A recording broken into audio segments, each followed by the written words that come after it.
Mesdames, Mesdemoiselles, Messieurs, Daniel Pilon, CPA, chroniqueur financier. Bienvenue à cette capsule spéciale qui va vous illustrer quelques exemples de mines d'or en impôts, lesquels j'ai été un témoin privilégié. Pourriez-vous faire la barbe de temps en temps, vous? Ça paraîtrait pas mal mieux. Ben non, j'ai pas bien le temps de ce temps-là, c'est 7 jours par semaine jusqu'au 30 avril, c'est qu'on passera pour la barbe. Premièrement, j'ai le monsieur sourd. Quand j'avais mon bureau avec quelques adjointes qui recevaient les gens, elles avaient un formulaire, elles cuisinaient les gens du mieux qu'elles pouvaient.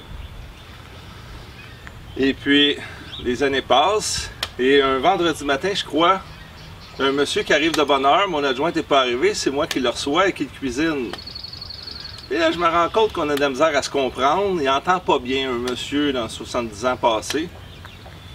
Puis je lui demande s'il y a un handicap. Il dit quoi? Avez-vous un handicap? Quoi?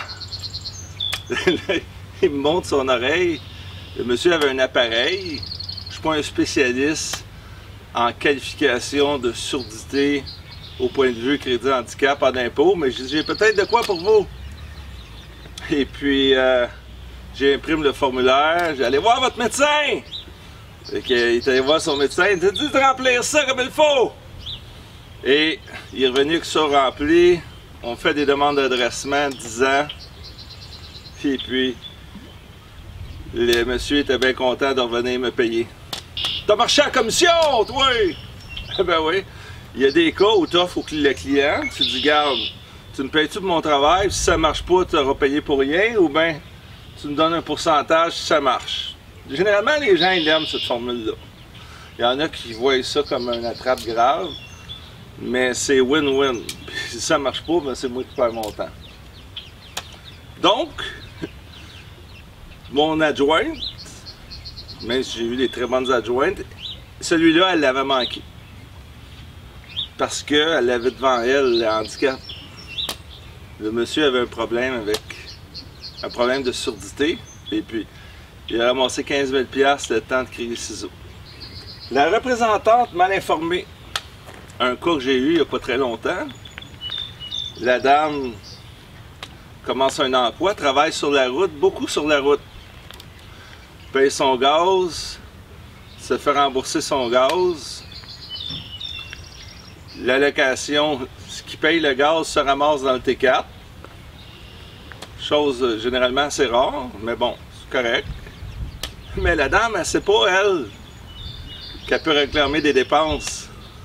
Elle peut réclamer le gaz, justement, parce qu'elle est imposée dessus, parce qu'il a été remboursé. Des dépenses d'entretien, l'amortissement de son véhicule qui avait une certaine valeur au début. Les assurances, plaques, permis, alouettes. 2 ans de révision, 7 500 $. Donc, si vous êtes représentant ou représentante,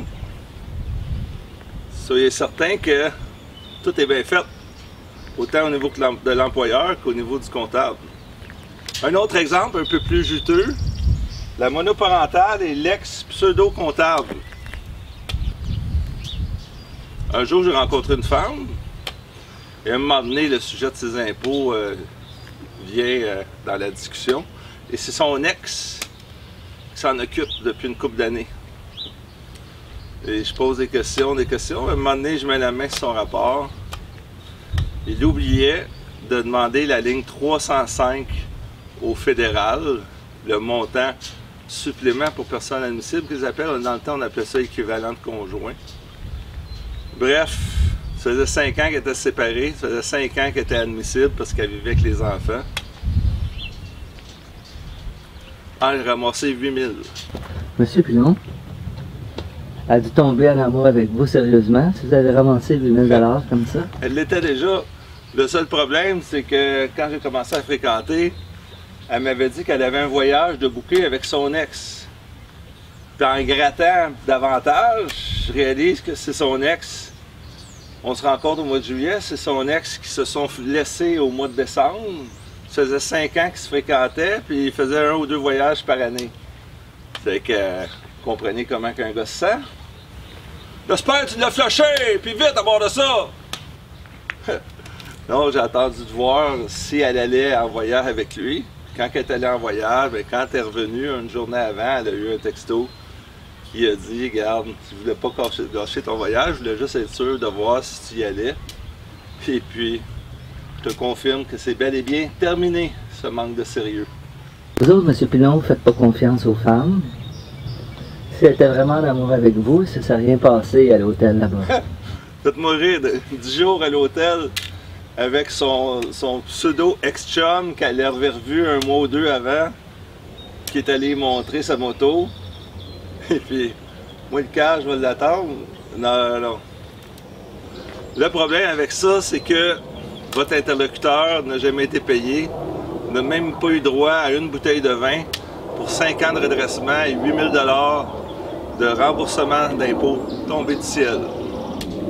En espérant que cette capsule vous a plu, je vous invite à partager pour vos proches, parents, amis, quiconque dans votre entourage serait peut-être mal entouré au point de vue de sa fiscalité personnelle.